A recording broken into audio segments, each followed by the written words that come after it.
Assalamualaikum warahmatullahi wabarakatuh. Perkenalkan, nama saya Dewi Nur Aisyah dengan nomor NIM PO 7124024020 dari Prodi Diploma 3 Kebidanan kelas 1A. Di sini saya akan menjelaskan materi mengenai sistem endokrin.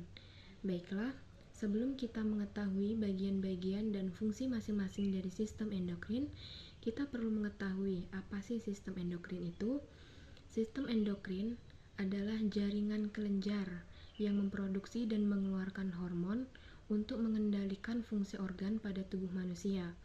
Adapun hormon-hormon yang dihasilkan pada sistem endokrin akan bersirkulasi dengan darah dan akan mempengaruhi organ-organ yang lainnya. Beberapa fungsi penting sistem endokrin pada tubuh manusia diantaranya yaitu untuk metabolisme, pengendalian tekanan darah, siklus tidur, detak jantung, dan yang lain sebagainya. Langsung saja, adapun bagian-bagian dan fungsi masing-masing dari sistem endokrin. Yang pertama, ada hipotalamus. Hipotalamus terletak di bagian tengah otak dan berfungsi sebagai penghubung antara sistem saraf dan sistem endokrin, serta untuk menghasilkan hormon yang mengendalikan fungsi organ dan sel tubuh. Yang kedua, ada hipofisis yang membantu proses pengaturan pertumbuhan. Dan yang ketiga, ada kelenjar paratiroid atau kelenjar anak gondok, terletak di sisi kelenjar tiroid dan berfungsi untuk mengatur kadar kalsium dalam darah.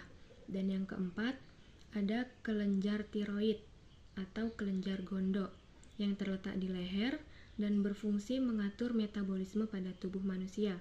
Yang kelima itu ada timus. Timus di sini berfungsi untuk memproduksi sel darah putih atau biasa disebut limfosit.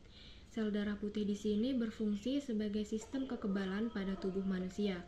Yang keenam ada kelenjar adrenals atau kelenjar anak ginjal. Kelenjar adrenals ini berfungsi untuk mengendalikan metabolisme pada tubuh manusia. Dan yang ketujuh itu ada kelenjar pankreas. Kelenjar pankreas di sini berfungsi untuk mengelola dan memecahkan makanan. Dan yang selanjutnya itu ada testis pada laki-laki yang berfungsi menghasilkan hormon seks pada laki-laki dan menghasilkan sperma.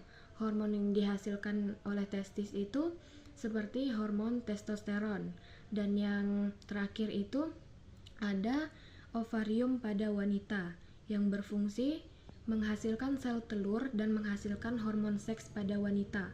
Hormon tersebut berupa hormon estrogen dan hormon progesteron. Baiklah, sekian penjelasan dari saya mengenai sistem endokrin pada manusia. Apabila ada kekurangan, saya mohon maaf. Saya akhiri. Wassalamualaikum warahmatullahi wabarakatuh.